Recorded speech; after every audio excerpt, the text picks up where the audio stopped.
Hey guys, I'm live like 3 minutes early. But I don't care because I'm a rebel like that, and that's how I roll, damn it. So, I'll kind of wait for everybody to hop in here. Look at that, girl. You are here early. Or were you waiting for me? So, anyway, I guess I'll jump right into it. Author Michaela Jade here. I wanted to, first, I'll let you guys know where I'm going to be because that's changing all the time. Like, all the time. Okay, so places to find me. The first place is Indie Author Book Expo in Peoria at the Civic Center. This is going to be Memorial Day weekend. So May 29th.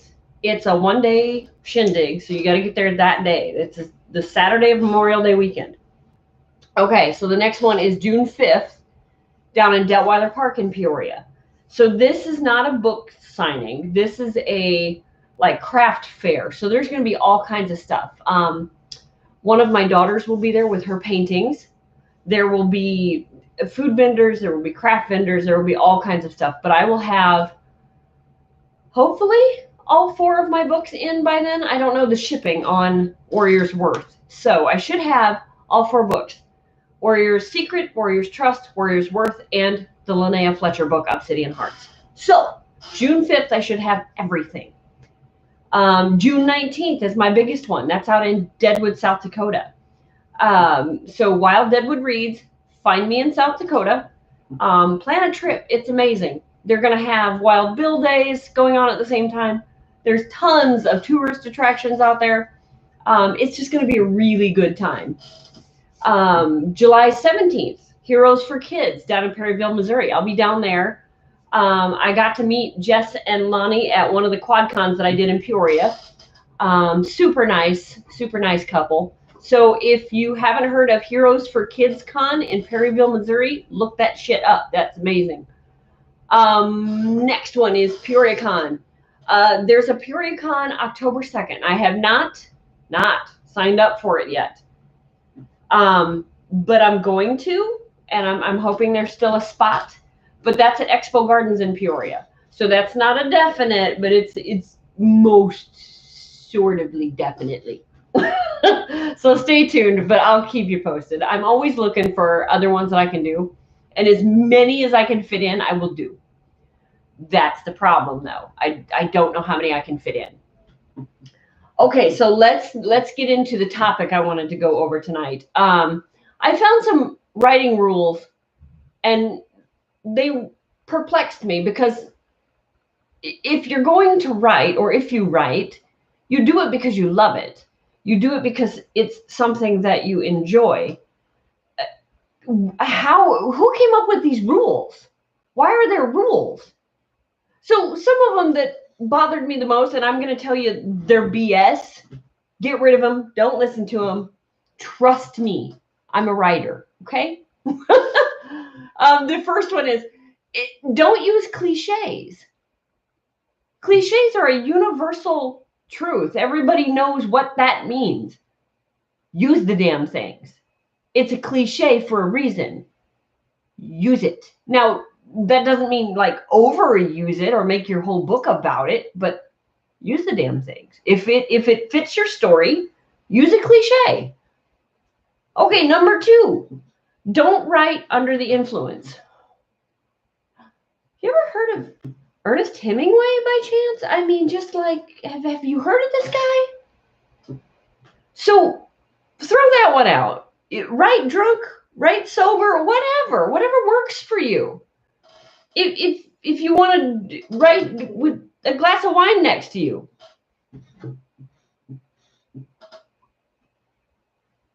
I'm just saying. The third one, linear is uncool. To break that down, that is, you wrote a story from beginning to end, and that is uncool.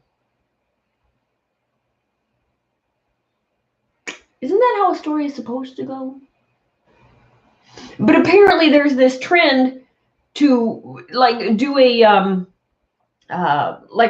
memory of your main character 10 years ago or 5 years ago or whatever, and start your story there, so that then the beginning of your story can be the middle of your story. I don't know about you, but I like reading a story from beginning to end. Why we can't do that, I don't know. It was a writing rule I found online that I went, no. So the next one I found was, it must be scholarly or difficult to read. I don't know if you know this or not, but sometimes we read to escape. So I don't want to have to look up every other damn word. And that doesn't mean that I'm stupid, but your book doesn't need to be for scholars. It's not a textbook, for God's sakes. If you're writing romantic fiction, what are you doing? I don't want to look up the shit that I'm reading.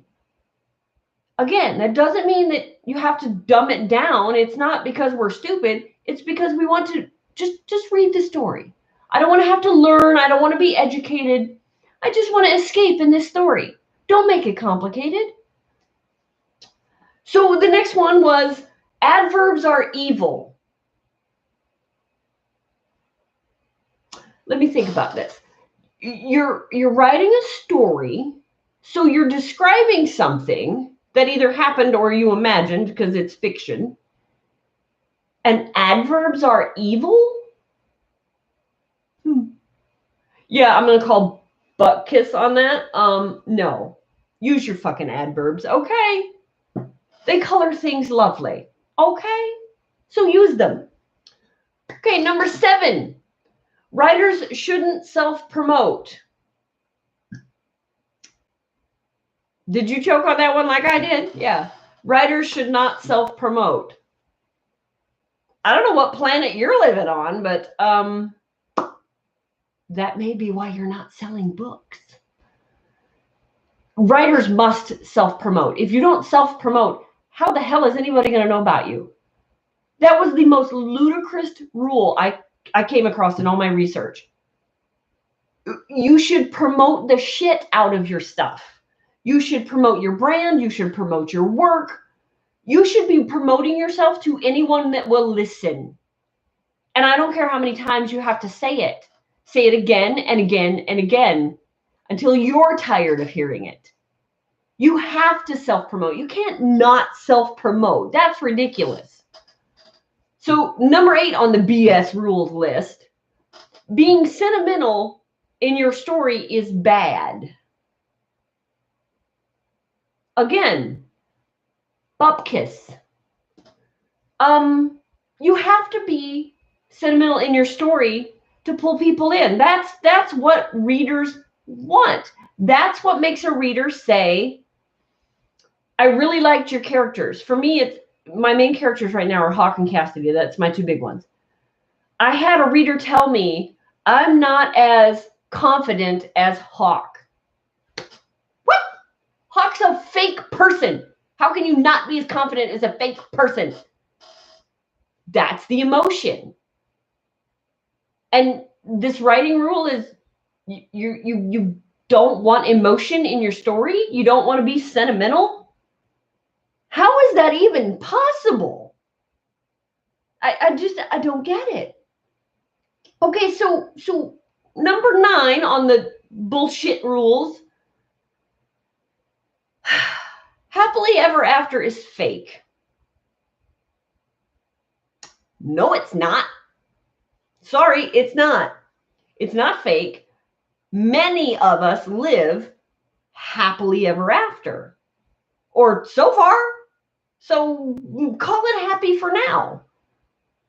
But apparently you're not supposed to write happily ever after endings in your stories. They're supposed to be crappy endings. Apparently people are supposed to die and break up or get old and die, or who comes up with these rules?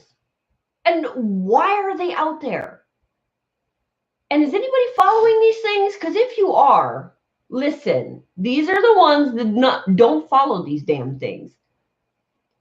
And number 10, the one that makes my eye twitch, a real writer or a real author, excuse me, a real author writes every day.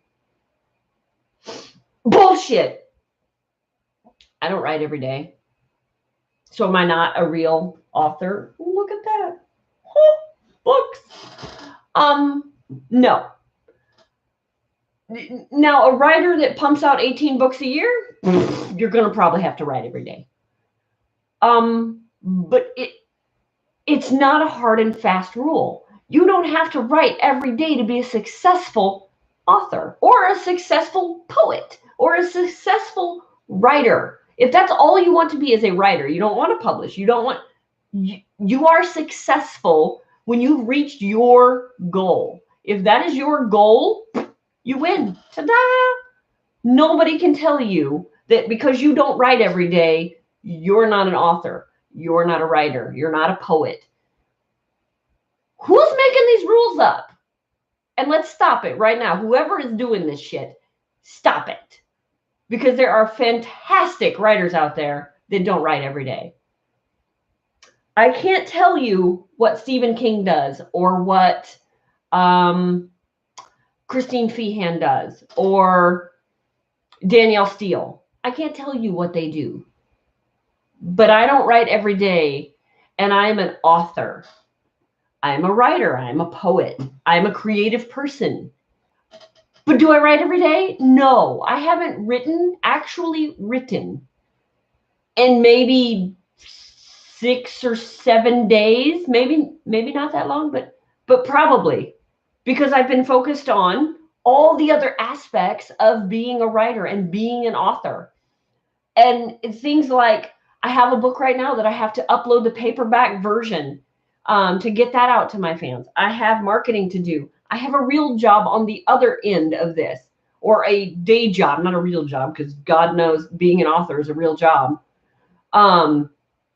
There's just so much that goes into being an author that writing every day or you're not a real author is total bullshit.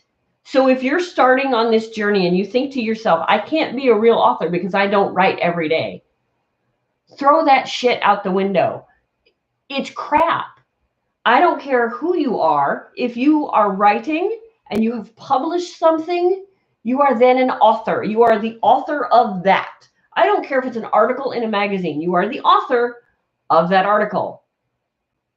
It doesn't take millions of dollars and years of know-how to be a writer, to be an artist, whatever it is. So wherever they're coming up with these rules and wherever you find them, I don't care if it's a highly respected writing website and they've got 10 rules that writers should never do or 10 rules that writers should always do.